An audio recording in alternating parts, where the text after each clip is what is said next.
Welcome back, WNST, Towson, Baltimore, and Baltimore Positive. We are positively into Festivus. You wouldn't know because I haven't hung any of the purple lights up or done any of that stuff here this week. I did shave up nice. I was going to go with a playoff beard here earlier this week, and I thought if we're going to win in Nashville, I want to be pretty doing it. I am not going down to Nashville this weekend for the festivities. COVID has kept me away. Tennessee's one of the bigger hot spots in the country right now. She has covered all Titans things from the very, very beginning. We usually have spirited conversations about Barry Trotz and the Predators. He'll be joining me later on this week, as well as all of the old wars of Eddie George and Ray Lewis. We welcome Teresa Walker, defending champion from the Associated Press down in Nashville and in Tennessee, back on. You can follow her journey out on Twitter at AP Teresa Walker. Football's important. We all love football, but I'm going to begin this one where I've begun every one that I've gone down to Nashville. I threw a party down there back in 2009 right out in front of Graham Central Station where the spaghetti warehouse factory was and where the bombing happened. Christmas Day, my heart, my thoughts because I know so many of you there, and everyone I know who's ever been to Nashville has been there. And it's kind of gone away from the news, and it's like it didn't happen. But if you're in Nashville, what would happen, right? Oh, it absolutely happened. I mean, I was without cell phone service. I mean, it affected 911 systems through Kentucky into Alabama, over to East Tennessee, which is 3 hours away. It affected, stores the next day couldn't open because they couldn't run credit cards because if they were an AT&T system. It just I didn't get cell service back until late Sunday afternoon and finally got internet. So I was without for like 48 hours. And I know people who were out longer than that. I mean, it was right there and really affected a major hub for AT&T in the Southeast. And, thank God for the police officers who arrived and got people out of there. But, right now there's 10 buildings that aren't fit for going into. They've blocked off that whole area. And, there's no ETA for when they might get people back in there. I mean, so many people have been dislodged and, it's not the kind of news you want to wake up to in your own town on Christmas morning. I'll say that. Yeah, for all the above reasons, I'm not coming in. But one of the things, I have no sick curiosity about it. You know what I mean? Like I've walked up and down that street 500 times in my life. Sometimes I was even sober. But I hope for all of you rebuild soon. And I know from a football perspective, part of the whole Titans journey and not having had a game at home in a dozen years in the playoffs is wanting to have that. And especially after the run they had last year. We have not had a whole lot of home games here over our 25 years. We've done most of our damage on the road, as you remember, with the Eddie George game together. But the notion that you get a home game and some people will be there, this has been disappointing for the Titans because they're good, right? I mean, and they're worth coming down to see and all of that stuff finally after a lot of bad football you witnessed there. Absolutely. Think about this. Remember the party that Nashville threw for the 2019 draft, and then the Titans go and run to the AFC Championship. And just when you think they could be, selling tickets as fast as they could print them this year, well, do mobile delivery on, apps, et cetera. But, they could have filled every seat, you would think, this season. And unfortunately, because of COVID, they've had to, their opener was without fans, but they have been increasing fans in there. I think they're still set to have like 21% of fans available on Sunday for this game. But, the place would be packed. Are you kidding? Ticket prices would probably be going up for this game because they just won the AFC South. Derrick Henry, the eighth man to run for 2,000 yards. Biggest home game in a generation, literally, right? Easily. I mean, my son doesn't remember. He's 21. He doesn't remember when the Titans were, in the AFC Championship with Eddie George and Steve McNair, back in 2000. Which is a good thing, as you. Well, he remembers 2008 very well. So. Oh man, we're 2-2, right? I mean, and for Lamar and this generation, you don't have to go far to have your heart broken, and that's really what makes this thing kind of juicy, right? Juicier than it would normally even be. Oh, completely juicy. I mean, Lamar looking for his first playoff victory.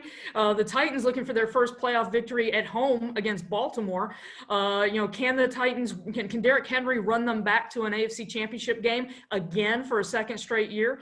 I mean, Titans have got a defense that's pretty bad, but Derrick Henry and Ryan Tannehill are so good, they've covered that up. So can they do it for another playoff run? I think, there's so many questions that are going to be answered in this game that I can't wait for kickoff. Feels like a different team on our side than the one you saw 2 months ago. Certainly the way they've played the last 5 weeks and competition, Cleveland aside, I'll hear all of that. But it feels to me like this offense now is where it's tooled up. It's ready to go. And I'll tell you, tremendously disappointing. I mean, this group of Ravens haven't won a playoff game at home, right? Or haven't won a playoff game in this generation. They haven't won since 14. So most of these guys, Jimmy Smith, Anthony Levine, Sam Cook, and Justin Tucker were a part of those teams. All the rest of these guys are the guys who lost to the Titans or the guys who lost to the Chargers 2 years ago. This would be a third straight donut for them. This is a really big franchise game for the Ravens. And I'm not saying it's not for the Titans, but there's a lot of pressure on the Ravens after the air getting taken out of them last year and having legitimately a revenge match here that feels winnable. And they're a favorite out in Vegas this week. Absolutely. I mean, and let's think about this. Before the season, weren't the Ravens like favored in every game? Because of the travel schedule, et cetera. I mean, big things were expected from them, but now the crunch time comes trying to win in the playoffs. And for the Titans, it's almost the converse. They don't have any experience playing a playoff game at home because they haven't.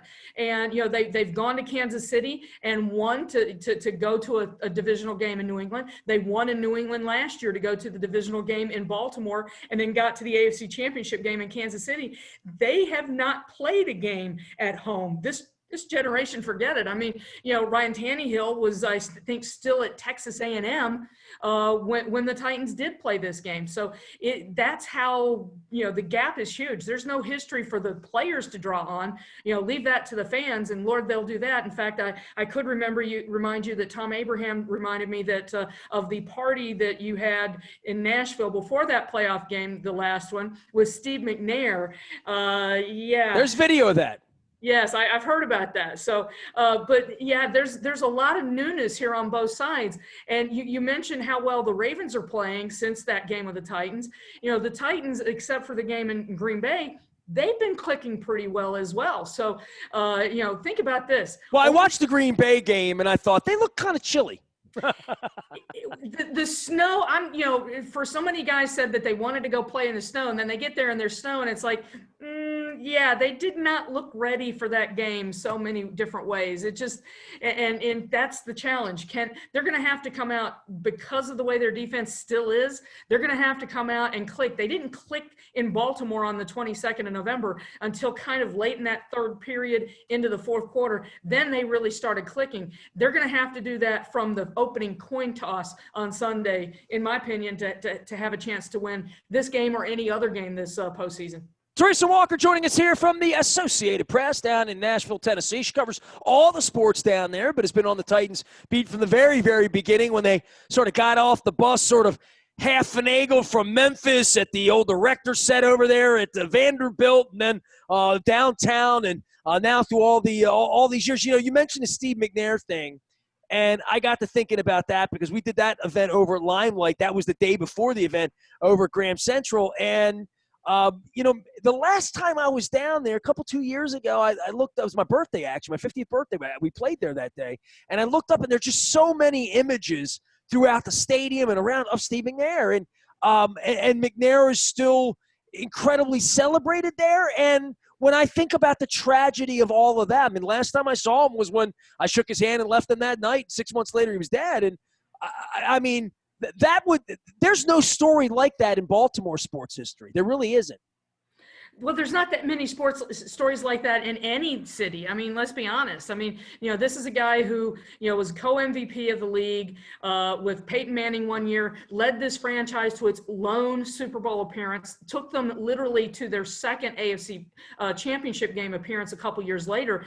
And unfortunately, I mean, you met him that time 6 months before. I ran into him at an OTA.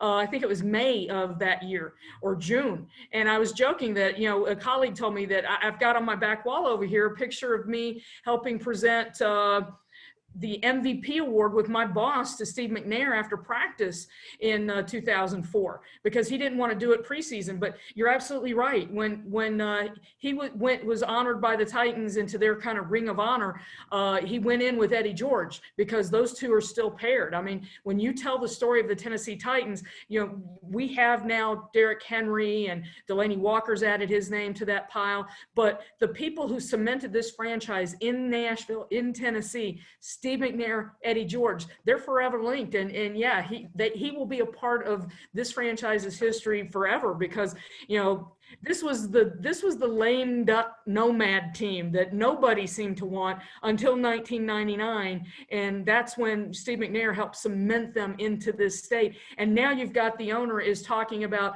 doing renovations to the stadium, looking ahead to the next 30 years.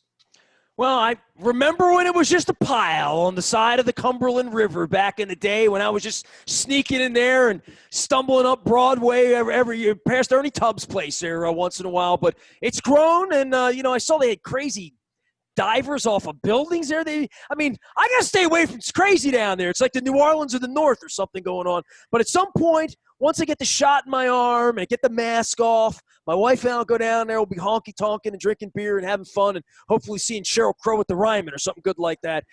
Teresa, for you with tackling Derrick Henry, and, that's the story. And the same story for Lamar. Like, you got a plan. Now, can you execute that plan on Sunday?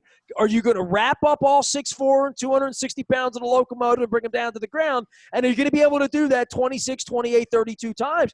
It felt like they were willing him to 2,000 yards the other day. And I kept thinking to myself, you may want to leave a little bit of tread on that tire. You still have a lot more to go here in January. Hey, trust me, Derrick Henry was asked about that afterwards, and he ended up, I think he was with 32 carries in that game for 250, a career high on yardage to get to that 2027. Think about this. His last carry was a 4-yard carry to set up that winning field goal, which bounced off the right upright. They needed every one of those yards on Sunday to get him to 2027. So you ask him about, too many carries and how he's doing. He gets upset when you question him, okay? He was very upset that he fumbled the other day. So I would say watch out Ravens defense, because when he's mad at himself, I would not want to be tackling him. Tackling him in December, now January, with that coming at you, yeah, a divisional spot is on the line for the winner of these teams, but that's there's a reason why he had, 195 against the Ravens last year. It is tough to stop him. Ask Earl Thomas. I was going to say, it's one thing to tackle him. It's another thing to get B-slapped by him and be part of like a comic reel like that poor kid from Detroit, right? Absolutely. And the big meme here was how he turned Earl Thomas into one of his blocking backs, because there's a picture of him. He just, on one run, he got his hand on him and was just shoving him in front of him to block his way up the field. So, that's going to be the thing. If Baltimore can try to stop him, and that's the thing. This is a guy that's absolutely in his prime right now. I wouldn't want to be trying to stop him. If you try to go high, he'll hit you with a stiff arm. If you try to go low, he'll run by you. What we've seen teams do is 8, 9 guys on the box. Packers had 5 guys on the line, not just in the box, but up on the line trying to stop him. And they managed to hold him to a whole 98 yards in that game. So it's just tough. Success against him is, just keeping that offense off the field. If Lamar Jackson and the Ravens can literally stay on the field, it's going to be the same for Tannehill and Derrick Henry, to help their defense stay on the field. The offense that does that best. And how crazy is this? Remember back in 2000, that playoff game when it was the number 1, number 2 scoring defenses in the NFL, and now it's offense, baby. Yeah, this one's, over under pushing 80, right? I mean, this is going to be one of those 42 to 41s, kind of like last week was for you guys. I think our defense is better than that, but until I see them do this against him and contain him, and to your point, mistakes, right? I mean, who's going to fumble? Who's going to make the mistake? How's the ball going to get knocked up in the air? Is a kick going to get blocked? I got Anthony Mitchell coming on this week, by the way, so answered all your trivia questions down there. Yeah, I'm trying to do everything short of getting the Jeff Fisher bobblehead here and sticking pins in it at this point, right? I mean, like, I'm trying to do everything we can do to make sure we don't have another embarrassment. This has been a couple of tough 2 off seasons for the Titans. Losing last year, I don't want to say disappointing because it felt like it was, sort of lightning in a bottle, but this feels more sustained to me than, let's say, what Jacksonville did a couple of years ago, which felt like a blip now, right? Oh, absolutely. And that was the funny thing. After that AFC Championship loss, there was a lot of people saying, oh, they're going to disappear, remembering what the Jaguars did. But here's the difference. The Titans, now that they've got the AFC South title, this is their 5th straight winning season. Now granted, the first 4 were 9-7, but 5 straight winning seasons. This is their 3rd playoff appearance in 4 years. This is something that has been building. And now, with Tannehill under contract for another 3 seasons, same with Derrick Henry, they're in position to continue this, especially with Mike Vrabel. So although Tennessee Titan fans want him to hire a defensive coordinator this offseason and maybe go find some pass rushers, since Vic Beasley and Jadeveon Clowney absolutely didn't provide the bill. Think about this. Those 2 guys come in, they spent over nearly $25 million on them, no sacks between them. But this is the thing. Controlling owner Amy Adams Strunk took over in March of 2015, didn't like what she saw in Ken Wisenhunt, went with Mike Mularkey. He got him to the playoffs. He got a playoff win in Kansas City, and she's like, you know what? We can do better. And they fire Mularkey, bring in Mike Vrabel. Everything that they've been doing over the last 4 to 5 years has been designed to try to build this into a continuing thing. Don't forget, the GM, Mike Vrabel, both have experience in New England, and they saw what can happen if you do the right things. You can have sustained success for 20 years, and that's what they're trying to build. So yeah, for the people who doubted them, do your history. This is not the Jacksonville franchise. Well, Tannehill's an amazing guy in the NFL in that a lot of guys don't get a second chance. Maybe Mariota will get a second chance. The Jets are trying to figure out what they're going to do with this quarterback thing is very much like, all right, you got about 10 minutes, kid. And if you're not getting it done, you're going to be gone. And it feels like 5 minutes ago it was Mariota.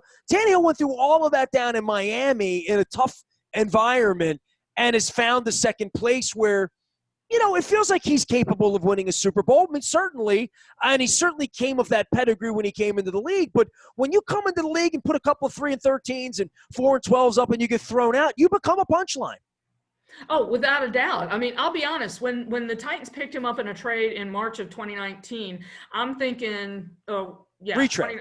Yeah, this is a nice. They upgraded their backup situation. It's like if somebody picks up Mitch Trubisky this offseason, you'd be like, yeah, good for you, right? Exactly. But my colleague in Miami, I have to give Steve Wine credit. He said he thought Tannehill would be starting in October. Sure enough, he was. And right place, right time. In fact, I asked John Gruden, we had him on a call a season ago, and he said, here's the thing. Sometimes it's just a fresh start, new scene, different teammates, different scheme. But, he's not the first quarterback who's changed scenes and suddenly everything clicks. He's now got experience. He's been in this league for a minute, and the biggest attribute that he's got beside his athleticism is he's incredibly decisive, and that is a perfect fit for this offense. You watch him, he puts balls into places that you're thinking, how that's not going to get caught, and it does. And guys are able to run for after the catch. So, last year he led the league in passer rating. This season he has a career high 33 passing touchdowns, 7 touchdowns running the ball. I mean, he's taking advantage of the fact that people are looking at Derrick Henry and getting into the end zone. He had a couple on Sunday. So, this is a guy that you absolutely, he's found new life here. It doesn't hurt having a Derrick Henry. In fact, Ryan Tannehill was a little ticked. He didn't make the Pro Bowl. I mean, his numbers are right there, and yet he gets edged out by Josh Allen. And, probably a little thought from some people that, he's just handing it to Derrick Henry. He's a caretaker. He's a game manager, baby. This is not a guy being asked to do anything. And it's like, no, just look, because when teams are lining up to stop Derrick Henry, he is making them pay for that. And no offense to Marcus Mariota, he didn't do that nearly well enough or sustained enough to keep his job here. Tackling Lamar Jackson, that's part of the deal. They got a whole bunch of DBs. The Ravens are going to spread them out as they've done, and it's going to be a game of tackling, literally. I think for both sides of the ball. The team that tackles well and gets there and reads things well going to win this football game. I'm looking forward to it. I'm looking forward to the whole weekend. I know last time we got together, you guys were on the rocks there in September. Then we hit the skids before the Pittsburgh game, and thanks, we're playing Wednesday afternoon football around here since the last time we got together. But the league has held this together, and we're going to have a nice weekend of football here, I think. It is amazing. Now, if you're Cleveland, you're probably not as happy at the moment with your coach having tested positive for COVID. But, for the Titans, considering that they played the Tuesday night game against Buffalo, had their bye week was way back at the beginning of October. So when the Steelers complain about, we've been playing so many games since our bye week, Tennessee Titans have done the same thing. And they haven't whined about it. They've just sucked it up and gone. And you mentioned the tackling. I think the big key will be if the Ravens are able to complete passes or get to the outside around the Titans. They've done a pretty good job shuffling things up there in the middle. If Lamar Jackson can get outside, or if he can throw the ball outside or down the field, I think that might be the key for Baltimore. Watch out for Gus Edwards around the edge too. They've been stretching the field, using all the running backs around the outside. Amazing how they've retooled since Ronnie Stanley and Nick Boyle went down, and I know Taylor Lewan as well. The David Questenberry story. Dave's a friend of mine. That's just an incredible unfolding story there, and his relationship with Vrabel and Vrabel's kid. I hope that comes up in a storyline. I hope somebody's building a story around that on Sunday, because I want to hear it told. Oh, absolutely. I mean, he's the third left tackle to come up and play for this team, and he's just solidified that spot. And, it's very impressive to see for a guy who, was dealt with non-Hodgkin's lymphoma, if I'm remembering correctly. And, I think he was drafted in 2013, and he finally gets his first start in 2020. It's kind of 2020, isn't it? But it's just been impressive. And the Titans have shuffled through a ton of players this season. They don't have the IR list that maybe San Francisco or Philadelphia has, but they are definitely near the top in using players. And Questenberry has been a guy that they've stuck with and kept around, thinking they might need him, and he's definitely come through for them. Well, I'll be thinking on Sunday when I'm sitting on the couch with my cat watching the game and watching these hostage videos on Zoom after the game with the players and the coaches. I'll be thinking about the next time I get down there on the Strip in the West End and the Music Row and going down for a Preds game and grabbing a beer on second. I'll be thinking about all that. Right? Sheryl Crow with the rhyme and all of that. But heal down there, get better down there, fix the city up. Don't steal our baseball team, by the way. I have my Orioles stuff around here. I am worried about the Nashville Orioles in the future. You cover all of that. What's the baseball vibe there, Teresa? Well, there's a group that's trying to, and they call themselves the Nashville Stars. They keep saying that they want to get an expansion team, but Dave Dombrowski thought, you know what, it doesn't look like they're going to get an expansion team, so he took the job with the Phillies. But they've got a lot of country stars. Darius Rucker is on the group. Dave Stewart, the former pitcher, is among the group. As opposed to the Eurythmics frontman. Good. Exactly. Yeah. Trying to bring baseball here. So there's definitely a group here, soliciting and getting investors by the day, trying to get baseball to Nashville. I've been saying I thought Nashville would have baseball by 25, and it's like, dadgummit, that's within 5 years. So I think it's still possible. That said, whoever does it, Nashville's tapped out. Their pockets are full right now. They got to pay all their own bills. Somebody's going to have to come in and figure out how to pay for a stadium on their own.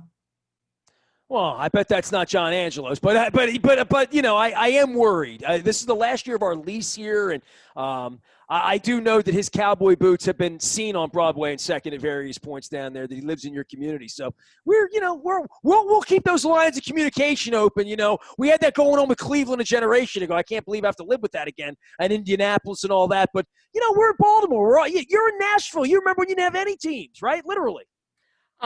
Trust me, I am so grateful that I got an NFL team to move my way. The NHL gave them a franchise. The NBA Grizzlies moved from Vancouver to Memphis.